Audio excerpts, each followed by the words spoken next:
Cameron here, and today we're going to be talking the Double Mug Outlaw series. So why is it called that? Well, one, it's called Double Mug because you're going to have two inside linebackers mugged up in the A-gaps. Why Outlaw? Well, because I originally learned it from a TCU guy, and in TCU language, when you got both your tackles and three techs, that's Outlaw. Why series? Well, because it's a series of plays that all intertwine with each other. And not dissimilar from, like, say, for example, the Wing T Belly series. No individual play is going to make this setup work. It's actually how all the different plays interact with each other that can make this terribly effective. Now, the first thing I sort of have to get at right at the outset is that there's two main ways that how most offenses are going to protect against this look here. Essentially where you got four down linemen, or this guy, if you're in a 3-4 system, is your jack or your hybrid defensive end / outside linebacker, typically into the boundary, which I'm having the case here. And the first way essentially has two variations. What that first way is we're going to play 6-man half slide protection. We're going to have the center take one of these backers, and we're going to have the running back take the other one. The reason why I say that there's two variations is that for a lot of offenses, they'll keep the running back exactly in their position, and then at the snap, he's going to come up, step up to take one of these two guys. Center's going to take the other, or potentially miss on somebody if they end up failing. But this guy's going to end up taking one of them. Center's in theory going to take the other, and then everyone else is going to take the down lineman. Then there's full slide protection, which is the other way of doing it. And you're essentially going to have everybody on the offensive line take their man in a single direction. So running back's going to take this guy, tackle, guard, center, guard, tackle, that way. Now, when I talked about the first variation, the first version, I said there's two variations. Essentially what I mean here is they can leave him here, or they can walk him up to a spot right about here. In order to put him in the best position possible to take this inside linebacker, or maybe he goes over here, but more commonly it tends to be on the right back side. Typically it doesn't go all the way across here. But that puts him in the best position possible to be able to try to stone that inside linebacker when he comes up to rush without disrupting the platform of the quarterback. Because a lot of the time when this guy comes down from this position, he ends up in a spot here. Quarterback can't see as well. He's worried about this particular guy getting around, and it disrupts his platform, his progression, so on and so forth, and it causes him to move, which is part of the reason why you are running this particular look from the defensive side. Okay. All right. The issue with that is that it tells the defense it's a pass play. So if you're one of those types of offenses that when they see a double mug outlaw look, you walk the running back up on pass plays, well, you've just told the defense whether it's a pass or run. Okay? The defense is going to know ahead of time, based on scouting, hey, if you leave that guy right there, it's a run play, and so we can check out of it. But if you walk that guy up, we know it's a pass play, and then we can check to particular pressure that we like, that it's not necessarily going to be favorable to you offense, because you've just told us what it is. So a lot of the time what ultimately ends up happening is the defensive coordinator, standing on the sideline, will watch that running back when they get into this particular look. Like, let's say, for example, he yells out, devil, devil, devil. Okay, get into our devil look, because there's 6 guys on the line, 6, 6, 6, whatever makes sense to the players. I'm just throwing things out here. Okay, and then he's going to stare at that running back and see whether or not he moves or flinches at all in any way, and then he'll either have his their go-to run check that particular week. Let's say, for example, it's ham sandwich, ham sandwich, ham sandwich. Okay, well, these guys are going to back out to their normal, let's say, 30 spots. This tackle is going to move over to a 2-eye, or essentially in an overfront, and then everybody knows, like, whatever the particular coverage call is that week. Let's say we're going to go bracket over here to the field, and then we're going to play, let's say, 2-read into the boundary. Hey, everyone knows, week leading up, ham sandwich, we boot check to and over. On the other hand, if this guy moves up, either this spot or this spot, we know it's a pass, okay, then we're going to run one of our protection beaters that we've put in the game plan that particular week. Let's say it's tater tot, and everybody knows what tater tot is for that week, and we're going to go ahead and just smash that particular protection because we know that this guy's lined up here, and he's essentially told us where the man protection side is and where the slide side is, so we know about how to go about attacking it. Crucial thing to note here is that defenses tend to pretty much run this particular package, or this particular setup, I should say, based on this individual's skill set and talent. So if this guy is a really great pass blocker, say what you will about him, DeMarco Murray, Theo Riddick, you know, they're really dang good pass blockers. If that's that guy, typically the defense is not running as much of this particular package because they have to like their matchup of this inside linebacker or this defensive end going up against that particular running back one-on-one to really want to run this. And most offenses, for most offenses, this guy is not DeMarco Murray, a Theo Riddick, or a Frank Gore in his youth. And because he's not the greatest pass blocker in the world, he's not necessarily the type of guy thrilled at hard charging against a 230-pound inside linebacker with his hair on fire, determined to destroy everything that you know and love, read your quarterback, because typically that's not why you signed up to play running back. That is essentially why you're putting in this particular package, this particular setup this week from the defensive side, okay? So understand that this guy's skill set is part of the evaluation into running this particular package from week to week from the defensive side. Okay. So now that we've got the overall strategy understood here in terms of what the defense is trying to do, well, I should mention one third variation that a lot of offenses, really the vast majority of offenses will not run, and that is to go 5-0 and release this guy either out here or out here immediately into the route. The reason why I want to mention that briefly is that most offenses are not going to allow their quarterback to get hit by one of these inside linebackers to complete a pass to a running back behind the line of scrimmage. That's not exactly a great plan. Except if this guy is somebody like Marshall Faulk, and then that might actually be a viable plan. But vast majority of the time, this guy's not one of the greatest receiving running backs of all time, so you don't have to worry about that too much. But it's something to keep in mind if this guy's really, really good as a receiving running back and can miss multiple defenders in place, just sort of as a note.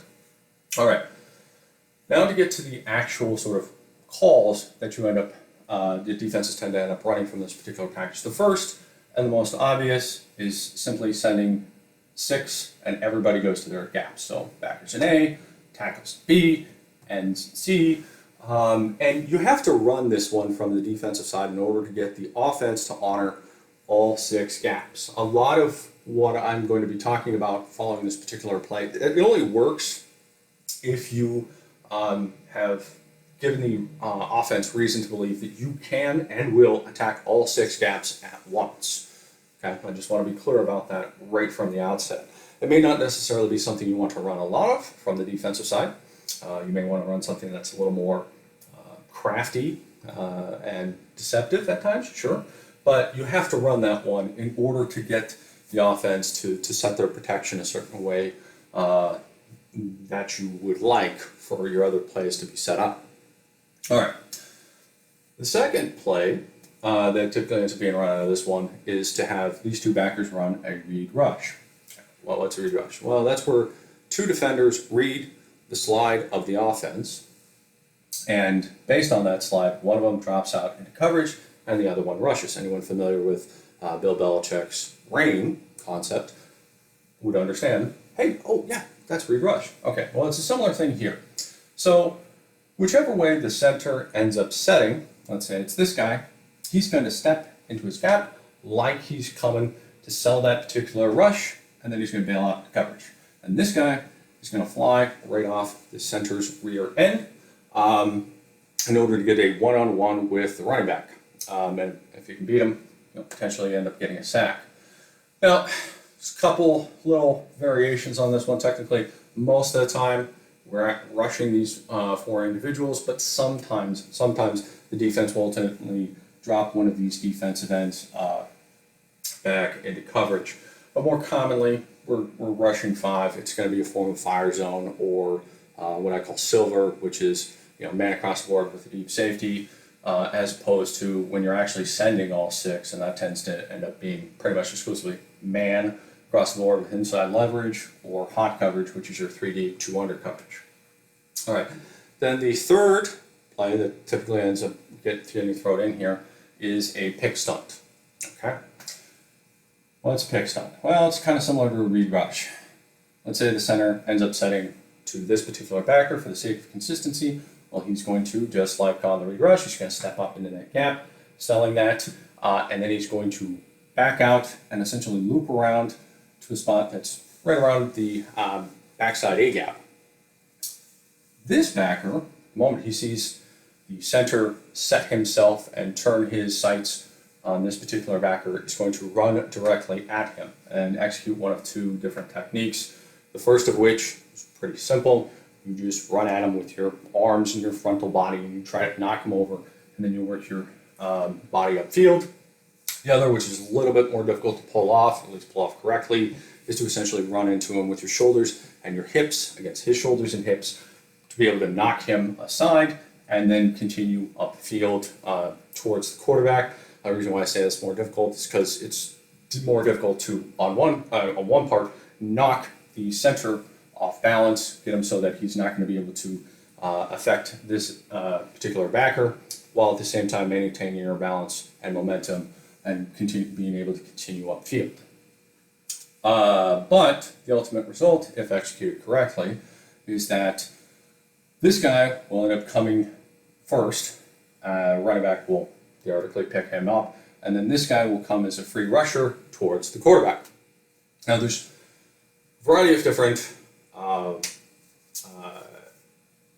variations on this particular play, and it essentially involves or centers around how many rushes you ultimately want to bring. So there's a standard 6-man version where we're bringing everybody, and we're just running that pick stunt in the middle, but you also theoretically can run 5, dropping one of these defensive ends into coverage, and a tackle to either side is going to work contained, or you could ultimately end up dropping both, and you're going to end up with your standard 7 guys in coverage, and it's going to be a form of simulated pressure. Personally, and this is just me individually, don't take this as gospel among all defensive coaches. I don't like dropping this individual on a pick stunt if this guy is a heck of an athlete.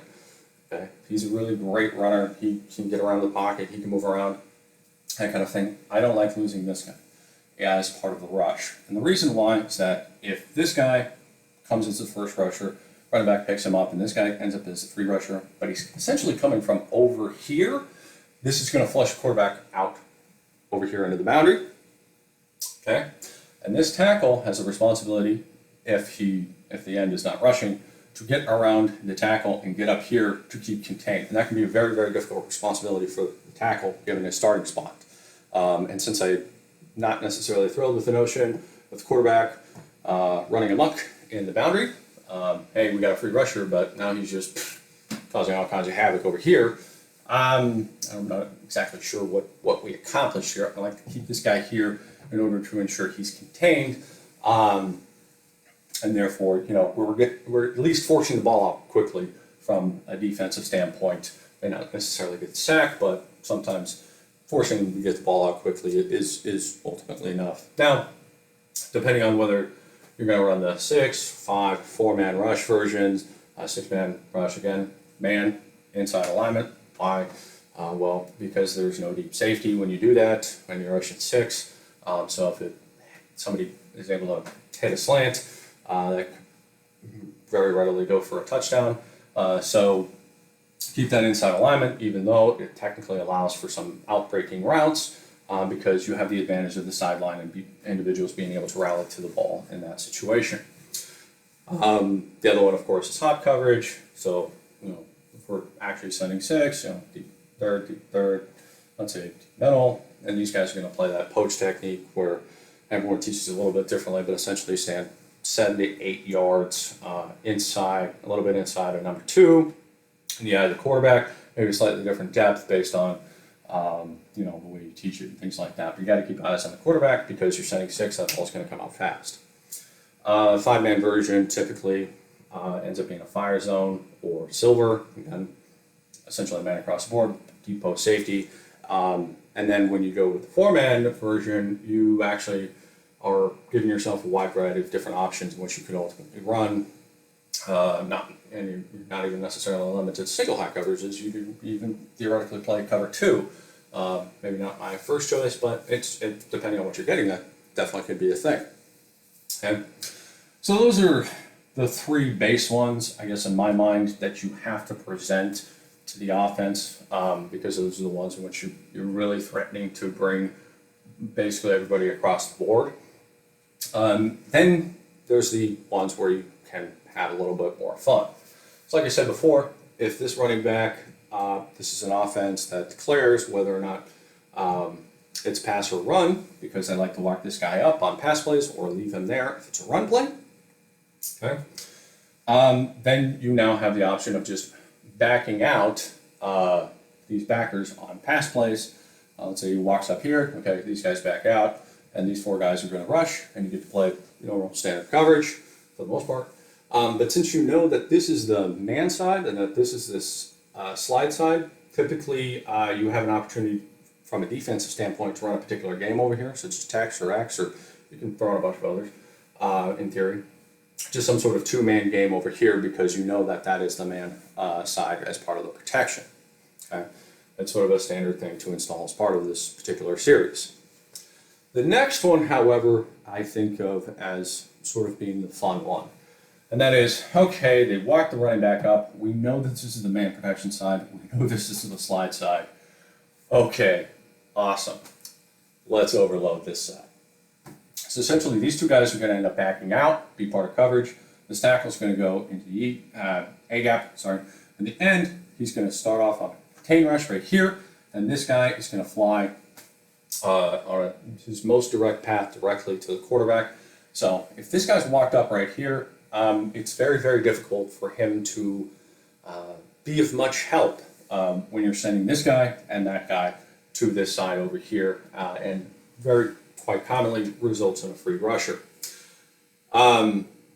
Again, depending on the athleticism of this particular quarterback, you may want to keep this end as part of the rush, or you may want to drop him back into coverage. I just sort of determine that based on how good this guy is versus this guy in terms of keeping contained, and this guy, his ability to be able to escape into the boundary, particularly if he's left-handed. So it's just something to consider as far as that goes. And most of the time when you're running the 4-man version, when this end is dropping out, it's just essentially a form of cover 3. And when you've got the 5-man version, it tends to just be fire zone.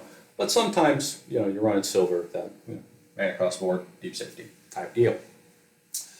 Then there's yet another play which you can use, which runs along a similar theme, like a decent amount, and it essentially involves, okay, all right. We are going to send the star, commonly known as nickel, like we did before. We're going to have the tackle rush up here. We're going to have the backer rush up here. He's going to drop out. This guy's going to rush every darn time. This guy may or may not drop out. But this guy right here, if he was a backer, we'd call it a read blitz. Since he's a defensive lineman, we call it a read game or a read stunt. Essentially, hey, if these guys set to you, work behind the tackle and backer, right up here behind the center. But if they do not set to you, edge rush contain from there. And essentially it's let's try to capitalize on whether they're going to set the slide over here or not to our best advantage. So for example, hey, if this is the man protection side, these guys are sliding over here. Well, you could potentially get 2-on-1 over here, but if they end up setting to him, so we're trying to get 1-on-1 here, well, this guy's going to try to work around and ultimately try to end up behind the center's rear, straight up into the quarterback. It's just another potentially intelligent way in which to attack the protection as far as that goes. A lot of the time, this guy ends up dropping into coverage. Again, I don't like that. If this guy's really good at potentially escape and contain, so that's really all my rationale. If this is a more statuesque quarterback, pocket passer type deal, then I want to drop him into coverage. And then you get a variety of different options, probably the main of which is fire zone. But there's also been a little bit of man double rat, which essentially is this individual and this individual essentially are going to be playing a sort of rat role right around here on the respective side. So he's going to go over here, he's going to go over here. I mean, everyone else is manned up. And they're essentially going to try to work as robbers on their respective, I guess, hook sides of the field because the ball's going to be coming out hot. So, and that can be particularly helpful when the default option in offense, when they get a rush like this, is to quickly throw the slant. So that's just another coverage option to throw into the quiver as far as that goes. So, but that pretty much summarizes what I wanted to talk about in terms of Double Mug Outlaw or Double Mug Outlaw series. It's not necessarily what I would consider to be a comprehensive one, but at least enough of a look in terms of what the defense ultimately is trying to do when they get into this particular look, and why they are trying to do it. As always, I hope you found this informative and enjoyable.